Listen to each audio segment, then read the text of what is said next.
దేశాల ప్రకారం మనం ఇప్పటివరకు హోల్డ్లో ఉంచాము. సో ఇప్పుడు మహారాష్ట్రలో ఎవరు గెలవబోతున్నారు, జార్ఖండ్లో ఎవరు గెలవబోతున్నారు అనేది ఇప్పుడు అనేక సర్వే సంస్థలు ఇస్తున్న ఎగ్జిట్ పోల్స్ని మరి కాసేపట్లో మనం టెలికాస్ట్ చేయబోతూ ఉన్నాము. సో హర్యానా జమ్మూ కాశ్మీర్ ఎన్నికలతో దీన్ని కంపేర్ చేసే ఉద్దేశం లేదు, కానీ సో ఇప్పుడు మనం ఏ సంస్థలు ఎలా ఇచ్చాయి, గతంలో ఇవే సంస్థలు హర్యానా జమ్మూ కాశ్మీర్ ఎన్నికల సమయంలో కూడా ఎగ్జిట్ పోల్స్ ప్రకటించాయి. ప్రస్తుతం మనకి పీపుల్స్ పల్స్ సర్వే వచ్చింది. ఫస్ట్ ఆఫ్ ఆల్ ఒకసారి చూద్దాం, మధు గారు అండ్ శివ గారు ఒకసారి చూడండి.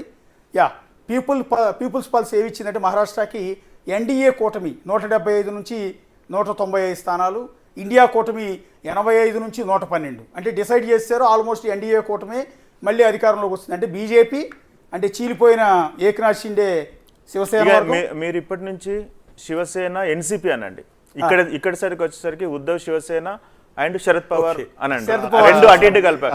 వాళ్ళకి ఎందుకంటే గుర్తులు అలకేట్ చేసినారు. అదే అందుకే ఇప్పుడు ఎన్డీఏ కూటమి అంటే 175 నుంచి 195 సీట్లు అంటున్నారండి పీపుల్స్ పల్స్ ప్రకారం. అంటే వీళ్ళే గవర్నమెంట్ని ఫామ్ చేయబోతున్నారు. అంటే ప్రెజెంట్ ఉన్న గవర్నమెంటే మళ్ళీ గవర్నమెంట్ ఫామ్ చేయబోతుంది. వరుసని రెండోసారి ఏకనాథ్ షిండే వర్గం, ఏకనాథ్ షిండే సీఎం అవుతాడా, ఫడ్నవీస్ అవుతాడా, మహాయుతి అనేది చూడాల్సి ఉంటుంది. సో ఇందులో 175 195 డిసైడ్ చేశారు. అంటే వన్ సైడెడ్గా ఇండియా కూటమి అంటే Congress party and Uddhav Thackeray Shiv Sena and then Sharad Pawar NCP Maha Vikas Aghadi, దాని ఇండియా కూటమి అనొచ్చు కదా. మీరు కన్ఫ్యూజన్ చేయకుండా క్రిటికల్ గా వర్డ్స్ వస్తున్నాయి కాబట్టి ఇండియా అనేసి మనకే కన్ఫ్యూజ్ ఉందండి, చూసే జనాలకి ఇంకా కన్ఫ్యూజ్ ఉంది. ఇంకా ఏ పార్టీ ఎటు అనేది ఎవరికి అర్థం కావట్లేదు. ఇంకా పథకాలు దారుణంగా ఉంటాయి.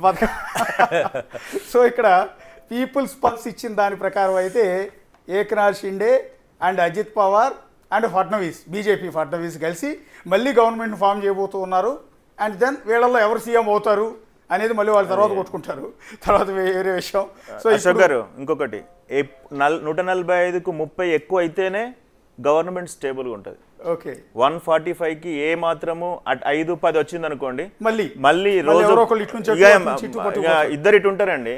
మీరు దేవేంద్ర ఫడ్నవీస్, ఇక్కడ నేను వచ్చేసి కాంగ్రెస్, ఓకే ఇంకా పక్కకు ఉంటాము, ఇంకా అటు ఇటు జంప్ అయ్యి లాస్ట్కి వాళ్ళే ఒక స్టేబుల్ అవుతారు.